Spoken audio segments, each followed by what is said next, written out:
বিসমিল্লাহির রহমানির রহিম। আজকে আমরা যে বিষয় নিয়ে কথা বলবো সেটা হয়েছে আমাদের স্টুডেন্ট অ্যাটেন্ডেন্স।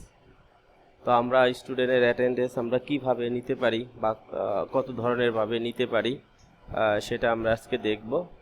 তাহলে চলুন আমরা দেখি কিভাবে হাজিরা নিতে পারি আমরা। তো প্রথমে আমরা একটা ব্রাউজারে চলে যাব।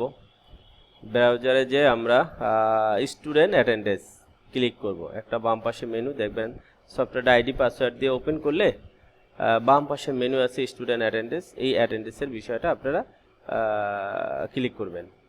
ক্লিক করার পরে প্রথমে একটা আছে আমাদের সেটিং অপশন, সেটা হচ্ছে পিরিয়ড, যে আমি কতটা পিরিয়ডে আমরা অ্যাটেন্ডেন্স নিতে চাই। যেমন ধরেন সাধারণত প্রথম ফার্স্ট পিরিয়ডে অ্যাটেন্ডেন্স নেওয়া হয়। একটা ডিলিট করে দিই। কেউ যদি চায় যে ফার্স্ট পিরিয়ডে নিবে, পঞ্চম পিরিয়ডে নিতে পারে। আসলে এক পিরিয়ডে নেওয়াটাই ভালো, কারণ স্টুডেন্ট যখন আসে তখন একসাথে প্রথম পিরিয়ডেই থাকে।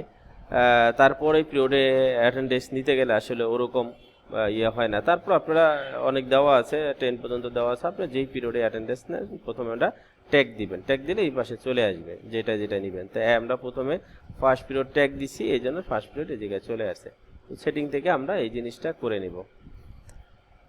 তারপরে আমাদের আছে টাইম কনফিগার। টাইম কনফিগারটা হয়েছে এরকম যে ফার্স্ট পিরিয়ড আমি নিব, ঠিক আছে। এই ফার্স্ট পিরিয়ডটা স্টার্ট মানে কয়টা থেকে কয়টা পর্যন্ত ক্লাস হয় এই টাইমটা দিব। ইন টাইম মানে শেষ হয় কয়টা বাজে, এটা আমরা এই জায়গায় দিয়ে নিব। তাহলে এই যে পিরিয়ডটা আছে এই পিরিয়ডে আমরা প্রথমে সাধারণত অল ক্লাসে হয়, যদি নির্দিষ্ট কোনো ক্লাস হয়। যেমন মর্নিংয়ে আপনার প্লে থেকে নার্সারি বা মর্নিং আছে, এরপর আবার কি বলে ওটাকে, ওই যে ডে শিফট আছে, আপনারা শিফট অনুযায়ী ভাগ করে নিতে পারেন। তো এক শিফট থাকলে যেমন এনে যদি ক্লিক করি আমরা, তাহলে আমরা অল ক্লাসে সেভ দিতে পারি টাইমটা দিয়ে। তাহলে অল ক্লাসে এই টাইমটার ভিতর চলে যাবে। তাহলে আমরা টাইমটা এইভাবে কনফিগার করে নিতে পারি। আর মেশিনের ব্যাপারটা হয়েছে এরকম যে আমরা যদি মেশিন দিয়ে অ্যাটেন্ডেন্স নেই, তাহলে মেশিনের কিন্তু একটা আইডি নাম্বার দিতে হয়। যেমন পেলে আমি একটা দেখাই, মেশিনের আইডি নাম্বারটা সাধারণত আমরা যেটা করি যে স্টুডেন্টের আইডি নাম্বার যা থাকে মেশিনের আইডি নাম্বার তাই হবে, এরকম আমরা একটা টিক দিয়ে দিই। যদি আমরা কোনো স্টুডেন্ট আইডি অন্য কিছু রাখতে চাই আমরা তাও রাখতে পারি ইচ্ছা করলে। তো সাধারণত আমরা এটা রাখি, এটা দিয়ে আমরা সেভ দিব। সেভ দিয়ে আমরা মেশিনের কার্যক্রমগুলো করতে পারি। এটা আমরা আর একটা ভিডিও বানাবো, আবার তো শর্টকাট দেখি। তাহলে সেটিংয়ের ভিতরে আমরা একটা পিরিয়ড তৈরি করলাম, তারপর টাইম কনফিগার করলাম। আসলে সাধারণত ম্যানুয়াল যদি আমরা নেই শুধু পিরিয়ড দিলে হয়, আর যদি অ্যাটেন্ডেন্স নেই সেই ক্ষেত্রে আমরা এই টাইম কনফিগার এরপর আইডি ম্যাপিং করতে হয়। এবার আমি আমার যে অ্যাবসেন্ট SMS যাবে এই SMS-টা আমি আমার এই সেটিং থেকে কনফিগার করব। একবারে লাস্টে সেটিং আছে নিউ SMS টেমপ্লেট, এটার ভিতরে যাব। যাওয়ার পরে এখন আমার যে স্টুডেন্টের কাছে SMS যাবে, এটা কি SMS যাবে সেটা আমরা এই যে লেখা আছে এই জায়গায় কম্পোজ ইউর অন, এটার মধ্যে আমরা ক্লিক করব। ক্লিক করে প্রথমে আমরা একটা টাইটেল দিতে পারি। টাইটেলটা আমরা কি দিতে পারি, যেমন অ্যাবসেন্টের জন্য আমরা একটা SMS বানাই, তাহলে আমরা অ্যাবসেন্ট দিতে পারি এই জায়গায়। যেমন ধরেন আমি লিখলাম যে অ্যাবসেন্টের জন্য এটা তৈরি করলাম অ্যাবসেন্ট, শুধু অ্যাবসেন্টের জন্য। অ্যাবসেন্টে যদি SMS লিখি, এটা যদি অ্যাবসেন্ট হয় তাহলে আমার এই SMS-টা অ্যাবসেন্টের জন্য যাবে। আবার দেখেন ভুলে কেউ প্রেজেন্ট দিয়ে না, প্রেজেন্টের জন্য আলাদা SMS বানানো যায়, আবার অ্যাবসেন্টের জন্য আলাদা SMS বানা যায়। তো আসলে সাধারণত প্রেজেন্ট তো আসবেই স্কুলে, এটার জন্য কেউ দেয় না। যে কেউ যদি দেয় অতিরিক্ত উইশ করার জন্য যে ধন্যবাদ দিতে পারে, সাধারণত অ্যাবসেন্টের জন্যই দেয়। আমি অ্যাবসেন্টটা আপনাদেরকে বানায় দেখাই। এখন আপনি এই জায়গায় লিখতে পারেন যে বাংলাও লিখতে পারেন, কোনো সমস্যা নেই। আপনার সন্তান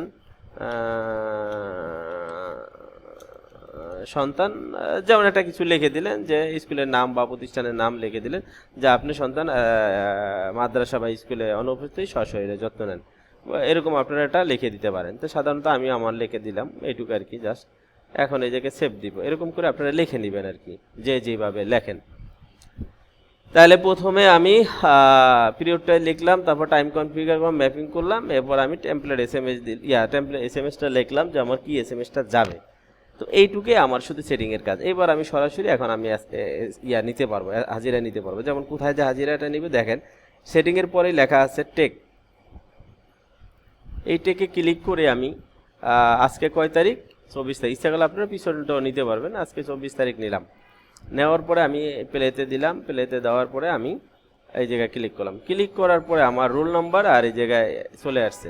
আপনারা কি করবেন, ম্যানুয়ালি অ্যাটেন্ডেন্স নিলে যে লেখা আছে দেন চেক ইউর অ্যাবসেন্ট, মানে চেক ফর অ্যাবসেন্ট, সরি, এটা লেখা যখন থাকবে তার মানে শুধু অ্যাবসেন্টগুলো টিক দিবেন। যেমন 9 নাম্বার রোল আসে না, টিক দিবেন, এই নাম্বার রোল আসে না, টিক দিবেন। এখন এই জায়গায় টিক দিয়ে আপনি যখন এই SMS এ টিক দিবেন তখন SMS চলে যাবে। যদি কেউ SMS না দিতে চান তাহলে শুধু প্রসেস দিবেন। দেখেন প্রসেসটা কিন্তু চলে আসছে। এখন এই যে SMS-টা ইয়াটা নিলাম, নেওয়ার পরে কিন্তু কেউ যদি চান ড্যাশবোর্ডে কিন্তু এনে অ্যাটেন্ডেন্স নিলে যেই সেকশনে অ্যাটেন্ডেন্স নেবে শুধু এটাই শো করবে। আমরা ড্যাশবোর্ডে যদি যাই দেখবেন নিচে ড্যাশবোর্ডে স্টুডেন্ট অ্যাটেন্ডেন্স এই জায়গায় এরকম চলে আসবে। যেমন প্লে ডে সেকশনে আমরা এই সেকশনে 22 জন স্টুডেন্ট, 19 জন আসছে, 3 জন আসে নাই, এরকম মানে লিভ মানে ছুটি নেয় না। যদি ছুটি নেয় তাহলে আরেকটা সেটিং করতে হয় এই জায়গায় আর কি বিষয়গুলো, তাহলে অ্যাটেন্ডেন্সের। এখন বিষয় হচ্ছে আমরা ড্যাশবোর্ডে দেখতে পাবো। এখন কথা হচ্ছে এই 3 জন যদি কারা, এই 3 জন যে অ্যাবসেন্ট আমি দেখতে চাই কারা, সেক্ষেত্রে আমাদের রিপোর্ট আছে। যেমন স্টুডেন্ট অ্যাকাউন্টসে যাই, আমি ড্যাশবোর্ডটা একটু দেখাইলাম যে অ্যাটেন্ডেন্স নিলে আসে। আর এখন আমি দেখাবো কি রিপোর্টগুলা।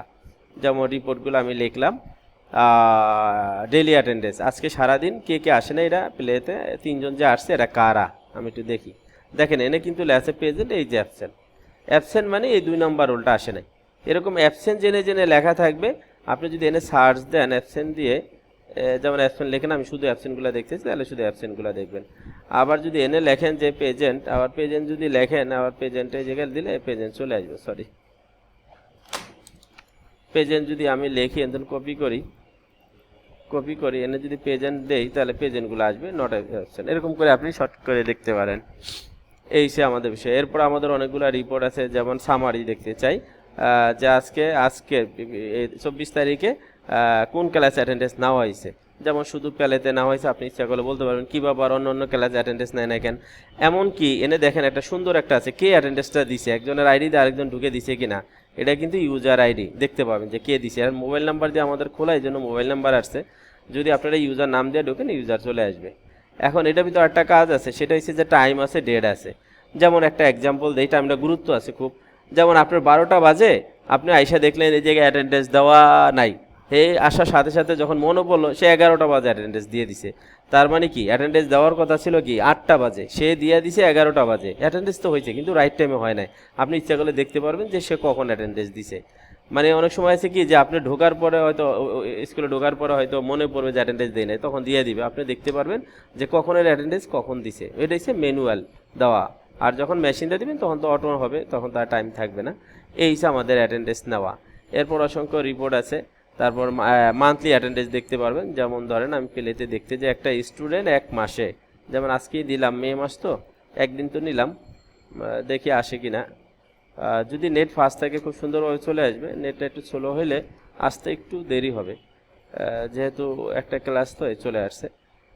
যেমন আমরা যদি দেখি একটু ডাউনলোড করে, এটা বাংলা তো যেগুলো আসবে না।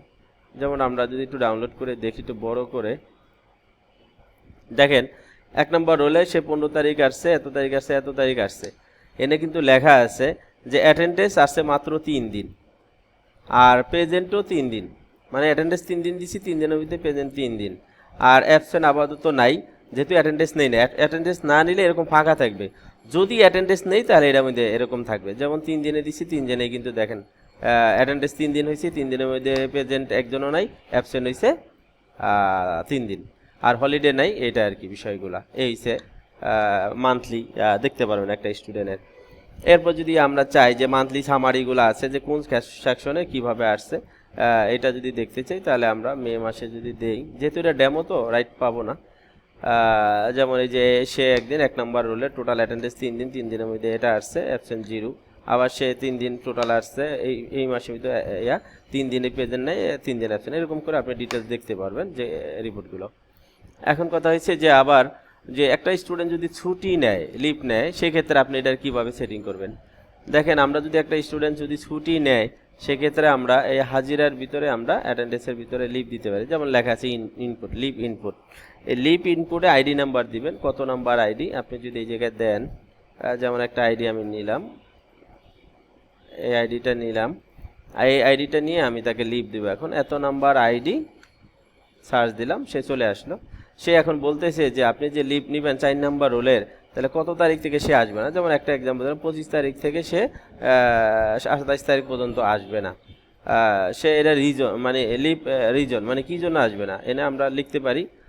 এখন আমি যে কোনো একটা দিতে পারি, যেমন স্ট্রিক দিলাম, এটা দিলাম, এটা দেওয়ার পরে লিভ ফর বা কিছু একটা দিয়ে দিলাম, বাংলা এটা একটু দিয়ে দিলাম, এটা কিছু একটা যদি আমি সেভ দেই, সেভ দেওয়ার পরে তার লিভ যে নেওয়া এইভাবে আমরা 25 তারিখ থেকে 27 তারিখ, তার মানে 3 দিন লিভ নিচে সে। এই লিভটা আবার ওই আমাদের মান্থলি রিপোর্টের মধ্যে দেখাবে যে তার কয়দিন লিভ ছিল, মানে ছুটি থাকে কেমন করে। তো আপনি এইভাবে হাজিরাগুলা নিলে খুব স্বাচ্ছন্দ্যভাবে একটা স্টুডেন্টের লিভ সেটিং করতে পারবেন, কতদিন ছুটি নিচ্ছে সে, কতদিন অ্যাবসেন্ট পেয়েছেন, এই জিনিসগুলো। আবার আমাদের একটা ইয়ে আছে যে আপনি হয়তো ম্যানুয়াল অ্যাটেন্ডেন্স নেবেন, তো যদি ম্যানুয়াল অ্যাটেন্ডেন্স নেন সেক্ষেত্রে আমাদের একটা ব্ল্যাঙ্ক শিট আছে। এই ব্ল্যাঙ্ক শিটের ভিতর ক্লিক করলে আপনারা যে হাজিরা খাতাগুলো আপনারা ইউজ করেন, ওই হাজিরা খাতা আর কিনা লাগবে না বা বানানো লাগবে না, আপনারা আমাদের সফটওয়্যার থেকে প্রতি মাসে একটা করে হাজিরা শিট পেয়ে যাবেন।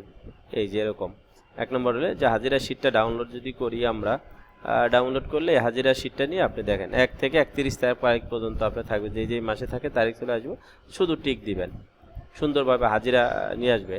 মোবাইল নাম্বার দেওয়া আছে, আপনারা যখন হাজিরা নেবেন দেখেন একটা স্টুডেন্ট কন্টিনিউ আসতেছে না, অ্যাবসেন্ট, তখন তার মোবাইলে আবার ইয়াও দিতে পারবেন, নাম্বারে ফোন দিতে পারবেন, ফোনগুলো দেওয়া আছে, নাম্বার খুঁজতে হবে না, এটা সুবিধা আছে। আবার একটা জিনিস আছে যে আপনারা ম্যানুয়াল যখন হাজিরা নেন তখন কিন্তু প্রতি মাস আসলেই নামগুলো লেখা লাগে, এই প্রতি মাস আসলেই, কিন্তু এনে দেখবেন যে এই নামগুলো লেখা আছে শুধু প্রতি মাসেই, যে জানুয়ারি ফেব্রুয়ারি যদি প্রিন্ট দিবেন আর হাজিরা নেবেন, আসলে অনেক সহজ, কারণ নামগুলো লিখতে অনেক কষ্ট হয়, সময় থাকে না, ব্যস্ত থাকেন। এই হাজিরা শিটটা ম্যানুয়াল যদি হাজিরা নেন স্কুলে যায় তখন আপনারা এই ব্ল্যাঙ্ক শিটটা ব্যবহার করতে পারবেন। তো আশা করি আপনাদেরকে হাজিরা সম্পর্কে, অ্যাটেন্ডেন্স সম্পর্কে এটা বুঝাইতে পেরেছি। আর আপডেটের ব্যাপারটাও একটু দেখে নেবেন, আপনারা সব কিছু একটু দেখলে বুঝতে পারবেন। যদি আপনারা না বুঝেন আমাদের ড্যাশবোর্ডে নাম্বার দেওয়া আছে, ড্যাশবোর্ডের নাম্বার থেকে ফোন দিবেন, আমরা ইনশাল্লাহ আপনাদেরকে সহযোগিতা করব, হেল্প করব। আশা করি বুঝতে পারছেন। তো সকলেই ভালো থাকবেন। আসসালামু আলাইকুম।